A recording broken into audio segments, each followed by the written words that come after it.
Malam-malam bermimpi melihat ada orang jual rojak payu gitu ya. BUMD itu ujung-ujung membuka warung di rojak gitu.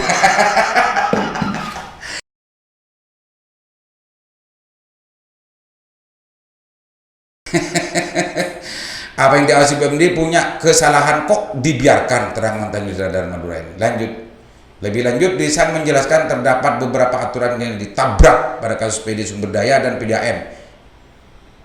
Pocong diantaranya adalah PP nomor 54 tahun 2007, Perda Kabupaten Malang nomor 3 tahun 2019. Wah, ini Perda. Ini kalau yang tadi yang di BPM itu kok Perda nomor 11 dan Permendagri 54 tahun 2007, Perda Kabupaten Malang terkait penyataan modal serta Permendagri nomor 37 tahun 2018. Wah, ini baru nyantol logikanya. Wow. PP nomor 54 tahun 2017, Perda Kabupaten Bangkalan nomor 3 tahun 2019, Permendagri nomor 37 tahun 2018.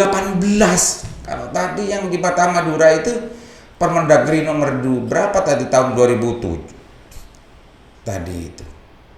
Enggak nyambung logikanya. Wong PP kok harus Permendagri itu kan bawahnya PP setelah hierarki hukum di Indonesia. Kalau PP-nya tahun 2017, pastinya Permendagri-nya itu di bawah tahun 2017. Tak mungkin nggak sempat baca mungkin. Demo duluan tapi nggak sempat baca aturan undang-undangannya. Tapi maklum ya, tapi persoalannya justru sama, artinya menyoroti tentang masalah keberadaan direktur. Kalau yang tadi itu juga menyoroti masalah pelayanan diberikan PDAM itu tidak bagus gitu ya, banyak kekurangan di sana sini. Tapi kalau yang Pak Adisan ini ansih menyoroti terhadap aturan yang ditabrak oleh pemerintah daerah Kabupaten Bangkalan khususnya KPM terhadap keberadaan direksi yang sudah bertahun-tahun ya, sudah berapa tahun itu ya, mungkin 1 tahun atau berapa tahun kurang tahu. Sementara aturan perundangannya adalah tidak boleh PLT itu lebih dari 6 bulan, tidak boleh. Sebagaimana diatur di PP 54 tadi itu pasal 72 kalau tidak salah. Pasal 72 kalau tidak salah, ya pasal 72, dan juga di Permendagri nomor 37 tahun 2019-nya itu juga diatur seperti itu. Jadi tidak boleh. Di samping juga waktu yang diberikan kepada PLT juga sosok syarat dari direksi itu sebetulnya tidak boleh umurnya 35 sampai 55. Sementara informasinya yang direktur PDAM dan direktur sumber daya itu lebih dari angka yang dipersyaratkan, umur yang dipersyaratkan ini sebetulnya sudah double ini pelanggarannya. Ini dibiarkan terus ini. Pemirsa, dibiarkan terus. Di samping itu bicara BUMD sumber daya lagi, tidak hanya PDAM. Kalau PDAM ya persis lah sama persoalannya kalau masalah urusan direksinya. Bicara masalah BUMD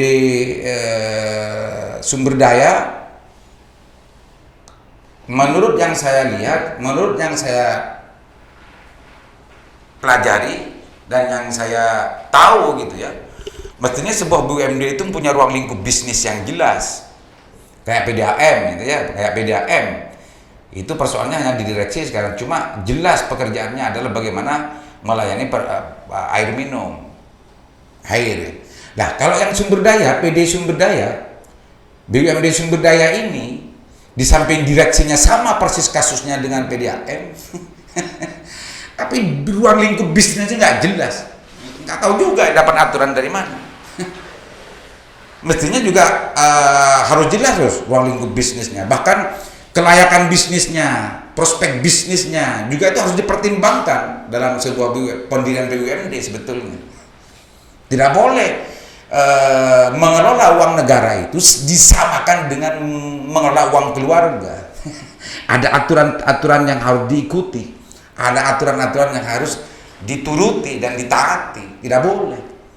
Masa malam-malam bermimpi melihat ada orang jual rojak payu gitu ya. BUMD itu ujung-ujung membuka warung di rojak gitu. Yang terjadi di BUMD Sumber Daya. Banyak kerja-kerjaan dan bisnis-bisnis yang dilakukan yang sebetulnya tidak jelas ruang lingkupnya. Dan seolah-olah semuanya bisa dilakukan. Ini ya saya heran aja itu. Meskipun mungkin BD Sumber Daya itu dalam pendiriannya memang apakah memang tidak ada ruang lingkup bisnis yang dilakukan, aturan itu ada apa tidak, saya kurang tahu perdanya. Karena menurut salah satu informasi perdanya sekarang masih mau direvisi dan sedang dikirim ke gubernur untuk dievaluasi tentang masalah BUMD. Tapi kebiasaannya biasanya di tempat-tempat yang lain BUMD itu punya ruang lingkup pekerjaan bisnis yang jelas, tidak jelas. Kalau BUMD Sumber Daya dagang beras, dagang kafe, ujuk-ujuk dagang ini dan itulah, dan itu semua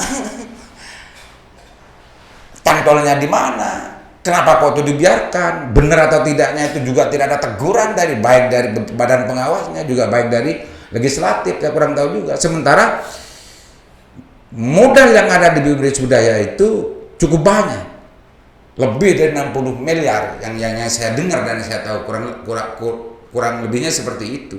Bahkan kemarin informasinya BD Sumber Daya mendapat penataan modal 3 miliar lagi. Ini untuk apa semua? Sementara BUMD itu sebetulnya memang harus bagaimana di samping memang untuk memberikan sebuah pelayanan pada hal-hal yang swasta tidak bisa berikan pelayanan, memang BUMD pada akhirnya memang tujuannya untuk bagaimana membantu laba dan meningkatkan pendapatan asli daerah sebetulnya. Pernah nggak dihitung kinerja BUMD Sumber Daya dan juga yang lain-lain, BUMD yang lain? Ada prospek nggak? Nggak sia-sia nggak duit yang digelunjukkan dikucurkan kepada BUMD itu? Apalagi memang pengelolaannya dianggap tidak banyak tidak profesional. Apalagi direksinya pun juga menabrak aturan perundang-undangan. Emangnya siapa sih direksi orang apa sih sebetulnya? Kok Pak Bupati enggan untuk mengganti, Pak Bupati enggan untuk bagaimana menertibkan direksi-direksi yang ada di BUMD Kabupaten Bangkalan ini? Jasa apa sih yang diberikan kepada Pak Bupati atau kepada siapa gitu? Kok sampai dibiarkan begitu? Karena sudah lama perusahaan BUMD ini dibicarakan. Sudah lama BUMD Kabupaten Bangkalan ini dikeluhkan. Sudah lama BUMD Kabupaten Bangkalan ini minta ditertibkan, tapi sampai detik ini masih belum selesai. Bahkan ada informasi yang menjadi direksi salah satu BUMD, khususnya BUMD Sumber Daya ini, di samping yang menjadi direktur di BUMD Sumber Daya juga menjadi banyak jabatan-jabatan yang lain. Di tim percepatan juga masuk, di tim-tim yang lain juga masuk. Luar biasa. Oke, pemirsa, apa yang dikatakan Pak Risam, apa yang ditulis di media tadi itu nyata terjadi. Dan mestinya menurut saya mengelola BUMD atau mengelola daerah ini ya harus disesuaikan dengan aturan perundang-undangan. Jangan samakan mengelola daerah ini sama dengan mengelola keluarga, sama dengan mengelola organisasi swasta, LSM dan lain-lain. Karena harus tunduk terhadap aturan perundangan. Kalau sudah salah, ya harus ditertibkan, kan begitu. Gampang sebetulnya. Tapi mau nggak untuk seperti itu? Itu pemirsa. Gitu. Jadi menurut saya persoalan BUMD ini harus segera untuk diselesaikan, jangan terus berlarut-larut. Karena saya mendapatkan informasi juga BUMD, khususnya BUMD Sumber Daya, ini juga pengelolaan keuangannya itu tidak baik-baik saja yang saya dengar, tapi saya belum jelas datanya. Tidak baik-baik saja. Informasi yang beredar di mana-mana itu justru banyak juga indikasi penyelewengan. Itu Pemirsa. Jadi menurut saya harus segera untuk ditertibkan agar tidak berlarut-larut menumpuk-numpuk persoalan, itu tidak baik. Kepada Pak Bupati, mudah-mudahan ini juga distribusi, jangan sampai ada sebuah gerakan yang lebih besar lagi. Dan kepada Pak Sekda, jangan sampai dilakukan pembiaran terhadap hal-hal semacam ini. Karena Pak Sekda mempunyai tugas untuk bagaimana menjadi peracik kebijakan Pak Bupati. Karena sebelum masuk dalam Bupati harus lewat Sekda dulu. Makanya Sekda menurut saya tidak boleh